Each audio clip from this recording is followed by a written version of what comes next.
السلام عليكم ورحمة الله وبركاته.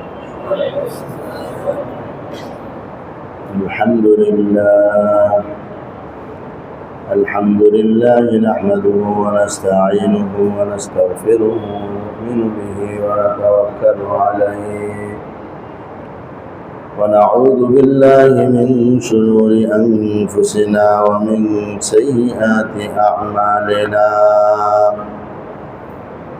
من يهده الله فلا مضل له ومن يضلله فلا هادي له، ونشهد أن لا إله إلا الله وحده لا شريك له، ونشهد أن سيدنا ونبينا ومولانا محمدا عبده ورسوله صلى الله تعالى عليه وعلى آله وأصحابه وبارك وسلم تسليما كثيرا كثيرا. أما بعد فأعوذ بالله من الشيطان الرجيم. بسم الله الرحمن الرحيم. والليل إذا يغشى والنهار إذا تجلى وما خلق الذكر والأنثى إن سعيكم لشتى فأما من أعطى واتقى وصدق بالحسنى فسنيسره لليسرى، وأما من بخل واستغنى وكذب بالحسنى فسنيسره للعسرى.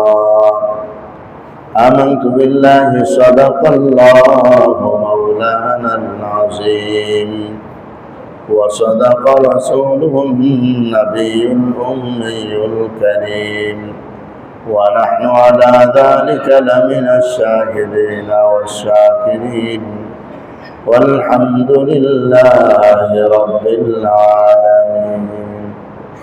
سبحانك لا علم لنا إلا ما علمتنا إنك أنت العليم الحكيم. اللهم صل على محمد وعلى آل محمد كما صليت على إبراهيم وعلى آل إبراهيم إنك حميد مجيد. اللهم بارك على محمد وعلى آل محمد كما باركت على إبراهيم وعلى آل إبراهيم إنك حميد مجيد. মোহতারাম ইমানি দ্বীনি ভাইরা, আল্লাহ পাকের দরবারে অসংখ্য অগণিত শুকর যিনি আমাদেরকে ইশারের নামাজের পর পবিত্র কোরআনুল কারীমের মজলিসে বসার তৌফিক দান করেছেন। শুকর আদায় করি আলহামদুলিল্লাহ। ইমানি দ্বীনি ভাইরা, আজকে আমরা সূরাতুল লাইল থেকে তেলাওয়াত করেছি। সূরাতুল লাইল মক্কা মুকাররমায় অবতীর্ণ হয় একটি সূরা। এই সূরার মধ্যে 21টি আয়াত আছে। সূরাটি অবতীর্ণ হওয়ার ক্ষেত্রে 9 নম্বর অবতীর্ণ হয়েছে এবং এই সূরা কোরআনুল কারীমে লেখার ক্ষেত্রে 92 নম্বরে লেখা হয়েছে। সূরার নামকরণ করা হয়েছে সূরাতুল লাইল। লাইল মানে হলো রাত্র, রাত্রির নামে সূরা। কারণ সূরার শুরুতেই আয়াতের যে অংশ শুরু হয়েছে তার মধ্যে আল্লাহ তাআলা রাতের কসম করেছেন। ইরশাদ করেন, ওয়াল্লাইলি ইযা ইয়াগশা, রাতের শপথ যখন সে ইযা ইয়াগশা সবকিছুকে আচ্ছাদিত করে দেয়। রাতের শপথ যখন রাত আচ্ছাদিত করে দেয়, সবকিছুকে ঢেকে দেয়। রাতের অন্ধকার কি এক জিনিস! এটা সব কিছুকে অদৃশ্যবান করে দেয়, ঢেকে দেয়। আল্লাহ তাআলা কসম করলেন, তারপরে কসম করলেন ওয়ান্নাহারি ইযা তাজাল্লা, দিনের শপথ, যখন দিন সবকিছুকে আলোকিত করে দেয়, উজ্জ্বল উদ্ভাসিত আলোকিত করে দেয়। ওমা খালাকাদ যাকারা ওয়াল উনসা, এবং ওই সত্তার শপথ যিনি যাকার এবং উনসাকে সৃষ্টি করেছেন, পুরুষ এবং নারীকে সৃষ্টি করেছেন, নর ও মাদা সৃষ্টি করেছেন। ইন্না সায়াকুম লাশাত্তা, নিশ্চয়ই তোমাদের চেষ্টা বিভিন্ন রকমের। এই চারটি আয়াতের মধ্যে একটি কথা বলার জন্য আল্লাহ তাআলা এতগুলো কসম করলেন। কথাটি হলো ইন্না সায়াকুম লাশাত্তা, নিশ্চয়ই তোমাদের চেষ্টা বিভিন্ন রকমের। তো শুরু করলেন কি রাতের কসম দিয়ে, তারপরে দিনের শপথ, রাতের শপথ, দিনের শপথ, আর যিনি নরনারী সৃষ্টি করেছেন তার শপথ। রাতের শপথ কেন? বলে রাতের অবস্থানটা যদি আমরা লক্ষ্য করি তাহলে আমরা দেখি রাত এমন এক জিনিসের নাম যেটা তিমির অন্ধকার, ভয়ঙ্কর একটা বিষয়। রাত মানে অন্ধকার, অন্ধকার কিছুই দেখা যায় না। এমন অন্ধকার জিনিসের স্রষ্টাকে আল্লাহ। কে স্রষ্টা? আল্লাহ। এই অন্ধকার বানাইছেন কে? তো অন্ধকার মানে সবকিছুকে ঢেকে দেয়, কেউ কিছু দেখতে পারে না। বিশেষ করে অমাবস্যার রাত্রিতে বিদ্যুৎ না থাকলে তখন রাস্তাঘাটের কিছুই দেখা যায় না, একদম ঘুটঘুটে অন্ধকার, চোখের সামনে অন্ধকার। অন্ধকার কি একটা জিনিস, এটা একটু চিন্তা করলে সবাই আসলে অন্ধকার কি জিনিস। এটা বাতি জ্বালাইলে শেষ নাই, দিনের বেলা এটা আবার নাই, কিন্তু অন্ধকার জিনিসটা কি যে সব কিছুকে ঢেকে দেয়, অন্ধকার বানায় দেয়। আল্লাহ তাআলা এমন সত্য জিনিস যে অন্ধকারকে সবাই মানে, মুসলমানরাও মানে, বিধর্মীরাও মানে, ছোটরাও মানে, বড়রাও মানে। বিবেকবান মানুষ এটা সহজেই বুঝে যে অন্ধকার এটা একটা জিনিস। এর বিপরীতে ওয়ান্নাহারি ইযা তাজাল্লা, আলো, দিনের শপথ, যখন দিন উদ্ভাসিত করে দেয়, আলোকিত করে দেয়। এই দিন এর বিপরীত জিনিস, এটা সব কিছুকে আলোকিত করে দেয়, উজ্জ্বল করে দেয়। এখন অন্ধকার একটা জিনিস যেটা আসলে দেখাই যায়, কেবল ধরাও যায় না, ছোঁয়াও যায় না, কোনো জায়গায় এটাকে আটকেও রাখা যায়। আবার আলো একটা জিনিস যেটাকেও দেখা যায় কেবল, কিন্তু ধরা ছোঁয়ার বাইরে জিনিসটা।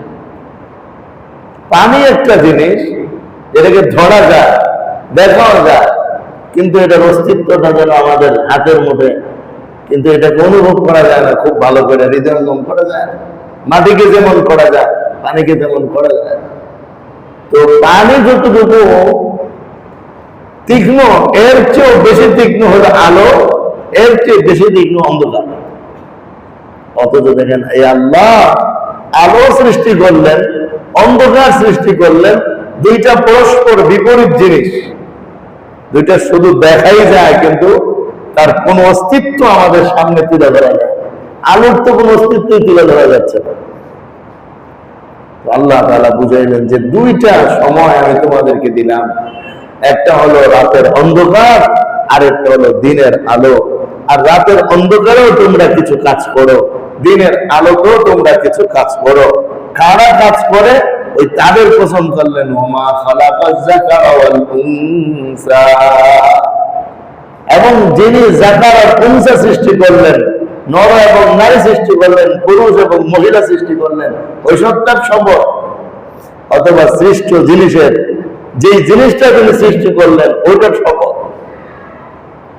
এখন আমার ভাই, এই অন্ধকার এবং আলো, এই দুইটার মধ্যে কাজ করে সমস্ত পুরুষ, সমস্ত নারী। এবার পুরুষ শুধু মানুষই না, যত নর আছে পৃথিবীতে, সমস্ত নর, যত মাদি আছে পৃথিবীতে, সমস্ত মাদি, হয় তার জীবনের অন্ধকার একটা সুযোগ, একটা মুহূর্ত, নয় আলো একটা মুহূর্ত। এই দুইটাই মানুষের জীবনের মুহূর্ত। তো অন্ধকার যদি জীবন হয়, তো অন্ধকার যেমন ভয়ঙ্কর, জীবনটাও হয়ে যাবে ভয়ঙ্কর। আর জীবনটা যদি আলোকিত হয়, তো আলো থাকলে যেরকম মানুষের মনে সাহস থাকে, একটা শক্তি থাকে, আলোকিত জীবনের ভিতরে একটা সাহস থাকবে, একটা শক্তি থাকবে। আর জীবন অন্ধকার হয় কিভাবে, আলোকিত হয় কিভাবে, সেটা আল্লাহ পরের আয়াতগুলোকে বলে দিবেন। এর মাঝখানে একটা আয়াত বলতেছেন, ইন্না সাইয়াকুম লাশাত্তা, তোমাদের চেষ্টা প্রচেষ্টা ভিন্ন ভিন্ন রকমের। রাতের অন্ধকারেও তোমাদের এক ধরনের চেষ্টা হয়, দিনের আলোতেও তোমাদের এক ধরনের চেষ্টা হয়, আর এক একজন এক এক ধরনের চেষ্টা করে। ইন্না সাইয়াকুম লাশাত্তা, নিশ্চয়ই তোমরা বিভিন্ন ধরনের চেষ্টা প্রচেষ্টা লিপ্ত। সবাই কি এক কাজে চেষ্টা করি আমরা? কেউ আল্লাহর ওলি হওয়ার চেষ্টা লিপ্ত, কেউ বিশ্বসেরা বক্তার হওয়ার চেষ্টা লিপ্ত, কেউ বড় একজন খেলোয়াড় হওয়ার লিপ্ত, কেউ মেম্বার চেয়ারম্যান এমপি হওয়ার নেশায় লিপ্ত, কেউ একটা পদ দখল করার আশায় লিপ্ত। এক একজনের চেষ্টা এক এক রকমের। এই জন্য আল্লাহ বলছেন, ইন্না সাইয়াকুম লাশাত্তা, তোমাদের চেষ্টা বিভিন্ন রকমের।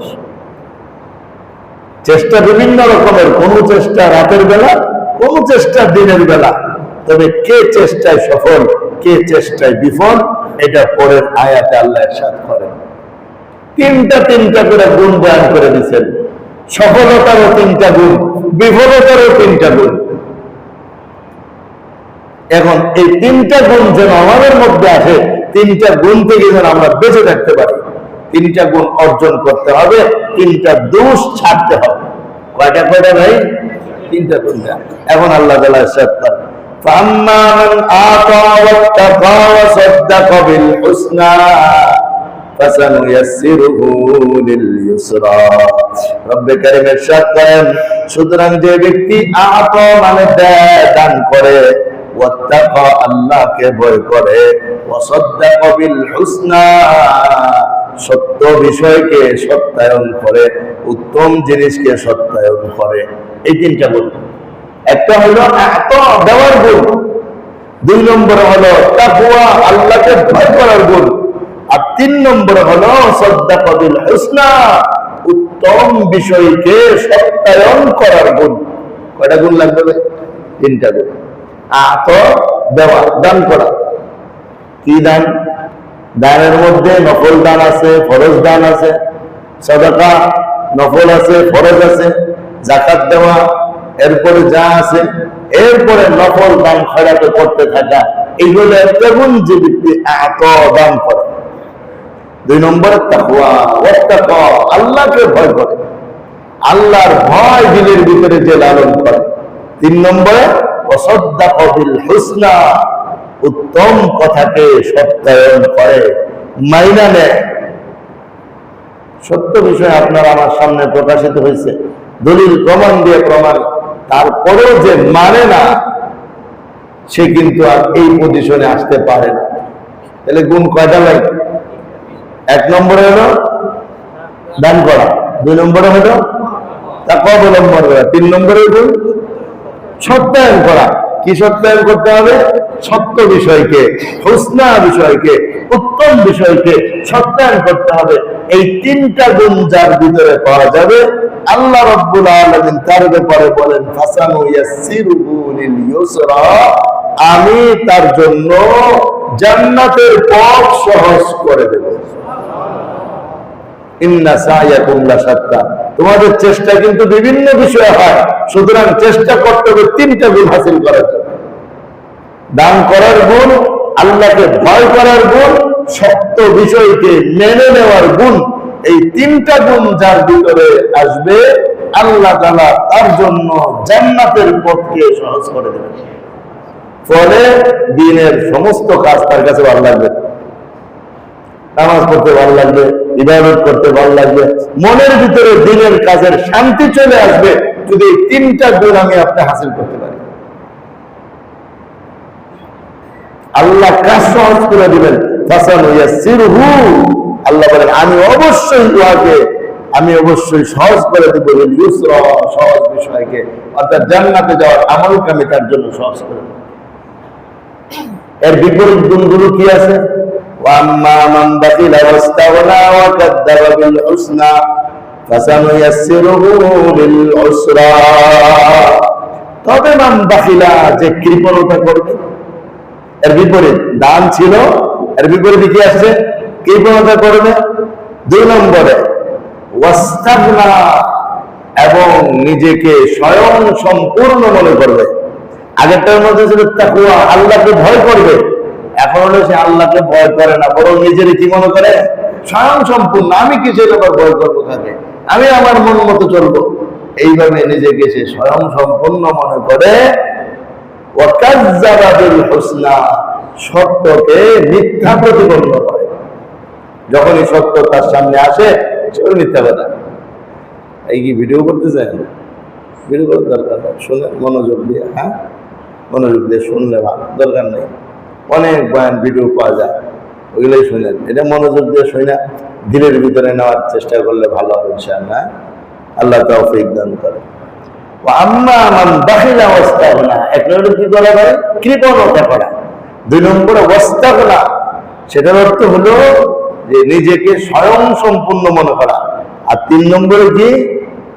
ফাসানুয়াসসিরুহু ওয়া কাজ্জাবা বিল হুসনা, উত্তম বিষয়কে মিথ্যা প্রতিপন্ন করা।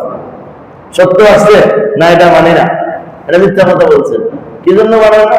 এই হুজুর আপনার পছন্দ হয় না, এই জন্য আপনি মানেন না। কি জন্য মানেন না? এটা আমার পিসাবের খেলাপ গেছে, এই জন্য মানি না। কি জন্য মানেন না? এটা মানলে আমার লস হবে, এই জন্য মানি না। কত কথা আছে না আমাদের, বলে কোনো কথা বলা যাবে না যখন সত্য সত্য হিসাবে প্রমাণিত হয়ে যাবে, দলিল প্রমাণও মিলবে। প্রয়োজনে আরো 10 জন আলেমকে জিজ্ঞেস করে নেয়া, এরপরও যদি মানে যে এটা সত্য, তাহলে এটাকেই সত্য হিসাবে মেনে নিতে হবে। এই গুণ যদি কেউ অর্জন করতে পারে, তাইলে তো তার জন্য আল্লাহ জান্নাতের উপর সহজ করে দিবেন। আর এই গুণ যদি কেউ অর্জন না করতে পারে, তাইলে কি হবে?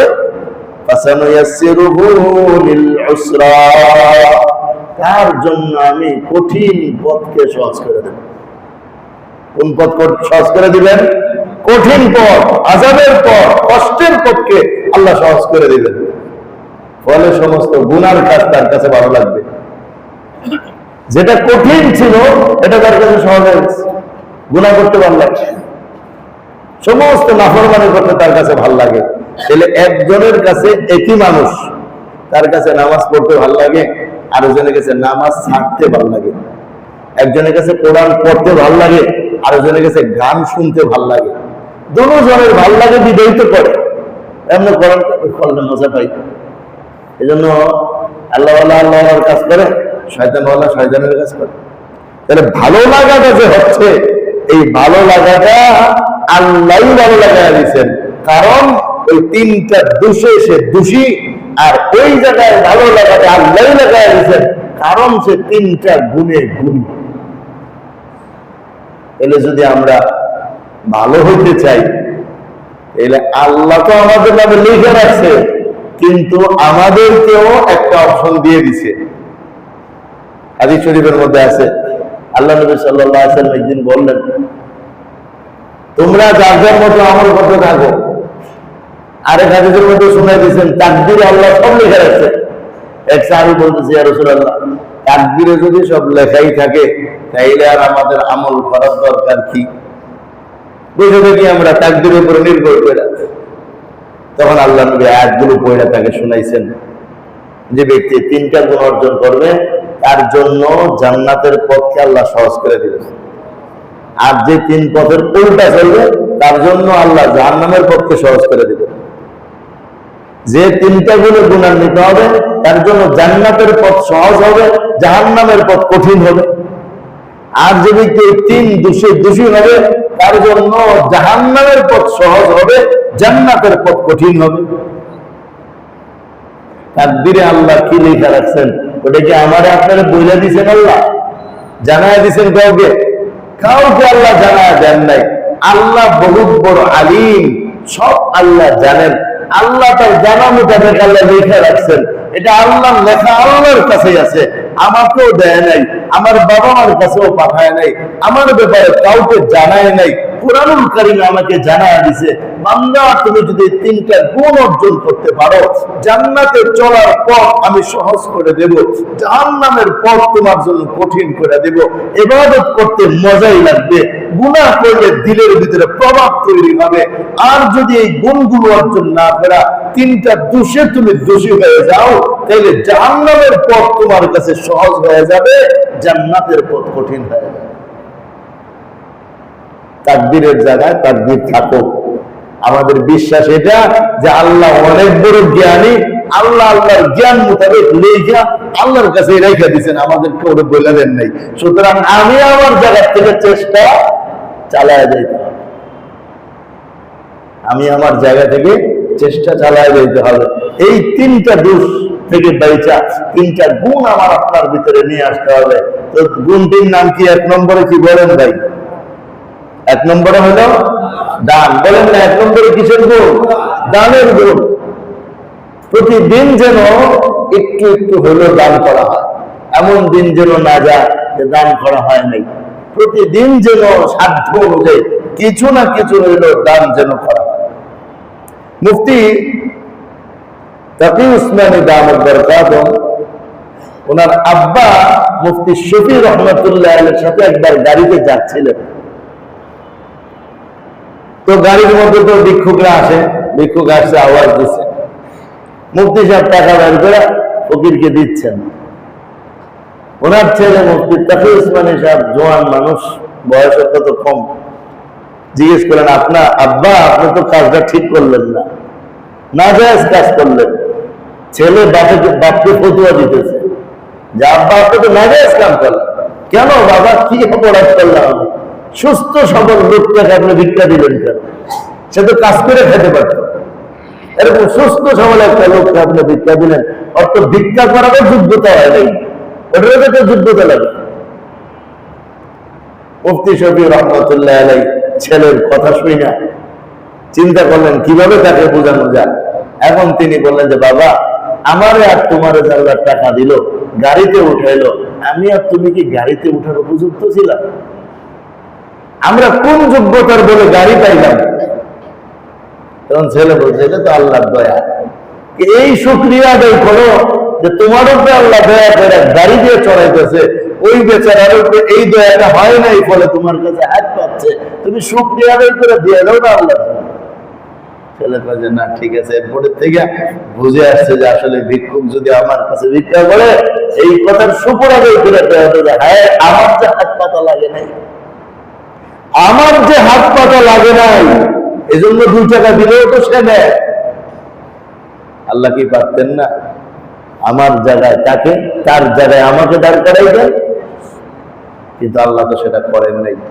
এই জন্য যথাসাধ্য, আর ভিক্ষুকদের মধ্যে যদি কেউ আল্লাহর নামে চায়, অবশ্যই তাকে দিতে হবে, ঋণ করে হলেও দিতে হবে, হাওলাত করে হলেও দিতে হবে। কেন? নবীজি হাদিস শরীফের মধ্যে বলছেন, মালউনুন মান সুইলা বিওয়াজহিল্লাহ, মালউনুন মান সুইলা বিওয়াজহিল্লাহ ফামানা সাইলা। যে আল্লাহর নামে চায়, মান সাইলা বিওয়াজহিল্লাহ, যে আল্লাহর নামে মানুষের কাছে চায়, সে অভিশপ্ত। বেটা তুই আল্লাহর নাম বিক্রি করে কি জন্য ভিক্ষা করো? হ্যাঁ, হাদিসের মধ্যে তুমি অভিশপ্ত, তুমি আল্লাহর নাম পেয়েছো, মানুষের কাছে চাও কেন? তুমি তো সরাসরি আল্লাহর কাছে চাইতে পারো। ফকিররা সারাদিন আমাদের জন্য দোয়া করে না? সারাদিন দোয়া করে কিনা? তো নিজের জন্য তো দোয়া করে না, দোয়াটা খালি মানুষের জন্য করে, যে দান করে, নিজের জন্য তো দোয়া করতে পারতো সে। আল্লাহর নামে মানুষের কাছে চাওয়ার কারণে নবীজি বলছেন তুমি অভিশপ্ত। আবার বলছেন আল্লাহর নামে চাইলো আর যে দিল না সে অভিশপ্ত। আল্লাহর নামের ইজ্জত রক্ষা করা দরকার ছিল। এই কারণে আল্লাহর নামে যদি কেউ চায়, তাকে অবশ্যই দেওয়া উচিত। তো এক নম্বর গুণ হলো দান করা। আর দানের মধ্যে সর্বপ্রথম থাকবে যাকাত, এরপর অন্যান্য সাদাকাত, এরপরে সাধারণ দান, এদের মধ্যে অন্তর্ভুক্ত হয়ে যাবে। এই দানের গুণ আমাদের মধ্যে আসা দরকার। 2 নম্বরে তাকওয়া, আল্লাহর ভয়, চলতে ফিরতে উঠতে বসতে আল্লাহকে দিল থেকে ভয় করা, আল্লাহকে দিল থেকে ভয় করা, কোন গুনাহ যেন না হয়ে যায়, এই জন্য বারংবার সতর্ক থাকা। কোন গুনাহ যদি হয়ে যায়, তাইলে তাওবা ইস্তেগফার করে আল্লাহর কাছে কান্নাকাটি করে মাফ চাওয়া, আল্লাহ ভুল হয়ে গেছে আপনি মাফ করে দেন। ওই তাকওয়া দিলের ভিতরে থাকা, আল্লাহর ভয় যদি দিলের মধ্যে থাকে, ইনশাআল্লাহ এই দিল মৃত্যুর আগে খাঁটি আল্লাহওয়ালা হয়ে দুনিয়াতে বিদায় দিবে। আর যদি তা নাও হয়, মৃত্যুর পরে আল্লাহ তার মাফ করে প্রথম ধাপেই জান্নাতি বানায় দেবে ইনশাআল্লাহ। ফাম্মা মান আতা ওয়াত্তাকা ওয়া সাদ্দাকা বিল হুসনা, আর সত্য সত্য কথা, সত্যের বাণী যেটা হবে সেটাকে মেনে নিতে হবে, সেটাকে মানার মন মানুষের তৈরি করতে হবে। আজ মুসলমানদের মধ্যে এত মতবিরোধ কেন, এত দলাদলি কেন, এত ফিরকাবন্দি কেন? কোরআন তো একটাই, হাদিসও তো আমাদের সামনে স্পষ্ট ভাবে আছে। এগুলো বুঝার ব্যাখ্যা বিশ্লেষণ রয়ে গেছে। আমরা পৃথিবীর নতুন মুসলমান না, আমাদের আগে 1446 বছরের মুসলমান কোরআন সুন্নাহকে সামনে রেখে জীবন অতিবাহিত করে গেছে। তারপরও আমাদের মধ্যে এত বিভেদ কেন? সত্য কথা না মানার কারণে। ওয়াসাদ্দাকা বিল হুসনা, এটা উত্তম কথা, সঠিক কথা, সেটাকে মেনে নিতে হবে। সেটাকে না মানলেই বিভ্রান্তির সৃষ্টি হয়। যেমন দেখেন বুঝাইদের বিষয়টা নিয়ে আমরা প্রায় কথা বলি, স্পষ্ট বিষয়, সব উলামায়ে কেরাম একমত। কয়েকজন হক্কানি আলেম এই আফগানিস্তানের সাথে তাল মিলিয়ে বাংলাদেশে ঈদ করছে, কয়েকজন হক্কানি আলেম সৌদির সাথে তাল মিলিয়ে বাংলাদেশে ঈদ করছে। উপরন্তু সমস্ত হক্কানি উলামায়ে কেরাম বলতেছেন এটা সঠিক, এটা সঠিক। এরপরেও মুসলমানদের একটা সংখ্যা তাদের পিছনে দৌড়াইতেছে। কাদের পিছনে দৌড়া? 2-4 জন মৌলভী সাহেব আছে, তাও একজন কওমি মাদ্রাসার আলেম না। আলিয়া মাদ্রাসার উল্লেখযোগ্য কোন আলেম তাদের সাথে নেই। কলেজ ভার্সিটির কয়েকজন প্রফেসর আর কয়েকজন প্রয়াত মরহুম কয়েকজন পরমাণু বিজ্ঞানী, এরা ইসলামের ব্যাখ্যা দিতেছে, আর এদের পিছিয়ে সাধারণ মুসলমান দৌড়াইতেছে। তাহলে ওয়াসাদ্দাকা বিল হুসনা কোথা থেকে হইল? সত্য বাণীকে সত্যভাবে মেনে নেওয়াটা হইল কোথায়? যদি ডাক্তারের সাবজেক্ট হয়, সেখানে তো মৌলবীদের ফতোয়ার কোনো দরকার নেই। যদি ব্যবসার কোনো বিষয় হয়, সেখানে তো ইঞ্জিনিয়ারের কোনো কাজ নাই। ইঞ্জিনিয়ারের জায়গা আলাদা, ব্যবসায়ীর জায়গা আলাদা, চাকরিজীবীর জায়গা আলাদা, ডাক্তারের জায়গা আলাদা, কবিরাজের স্থান আলাদা, মুদির দোকানদারের জায়গা আলাদা। সব দুনিয়াতে আলাদা আলাদা সাবজেক্ট আছে। এক জায়গার ব্যক্তি আরেক জায়গায় গিয়ে যদি কোন সিদ্ধান্ত দেয়, তাহলে সেটাই তো বিশৃঙ্খলা সৃষ্টি করে। এই জন্য ওয়াসাদ্দাকা বিল হুসনা, সত্য বাণী আমাকে মেনে নিতে হবে আর মানতে হবে হক্কানি আলেমদের কথা মোতাবেক। এই 3টা গুণ আমাদের মধ্যে হাসিল করতে হবে। 1 নম্বর গুণ কি ভাই? জান বলেন, 1 নম্বর গুণ কি? জান। 2 নম্বরের গুণ কি? তাকওয়া। 3 নম্বরের গুণ কি? সত্যবাণী মেনে নেওয়া। আর এর বিপরীতে ওয়াম্মা মান বাখিলা, কৃপণতা করে, দান করে না, টাকা খালি জমায়, টাকা খালি গনে। কোরআন শরীফ বিভিন্ন আয়াতে আল্লাহ নিন্দাবাদ বয়ান করছেন। ওয়াইলুল লিকুল্লি হুমাযাতিন লুমাযা আল্লাযী জামাআ মালাহু ওয়া আদ্দাদা, মাল জমা করে রাখে এবং গণনা করতে থাকে। সকালে একবার গনে, বিকালে আরেকবার গনে, আবার রাতে একবার গনে। আন্দোলন সাতটা একবার গনেই কত আছে, ওই জায়গায় কত, ওই জায়গায় কত, ওই জায়গায় কত। গণলে শান্তি পায়, কিন্তু দান করলে শান্তি পায় না। বখিল। নবীজি সাল্লাল্লাহু আলাইহি সাল্লাম বলেন, সাফি করিবুম মিনাল্লাহ বাঈদুম মিনান নার, যে দানশীল সে আল্লাহর নিকটে, জান্নাতের নিকটে, জাহান্নাম থেকে দূরে। আর যে বখিল কৃপণ, সে ব্যক্তি আল্লাহ থেকে দূরে, জাহান্নাম থেকে কাছে। 1 নম্বর হলো কৃপণতার দোষ থেকে বেঁচে থাকতে হবে। 2 নম্বর ওয়াস্তাগনা, নিজেকে স্বয়ং সম্পূর্ণ মনে করা যাবে না, বরং আমি আল্লাহর গোলাম। আমি কার গোলাম? আমার জীবন, আমার যৌবন, আমার সব কার হুকুমে চলে? আল্লাহর গোলাম, আমি আল্লাহর হুকুমে চলবে, এইটা নিজের ভিতরে ফিল করতে হবে। আমি স্বয়ং সম্পূর্ণ, আমি যা বুঝে তাই না, আমিত্ব বাদ দিতে হবে, অহংকার বাদ দিতে হবে, গোলাম হয়ে জীবন যাপন করতে হবে আল্লাহ। এই হলো 2 নম্বর কথা। 3 নম্বর হলো ওয়াকাদ্দাবা বিল হুসনা,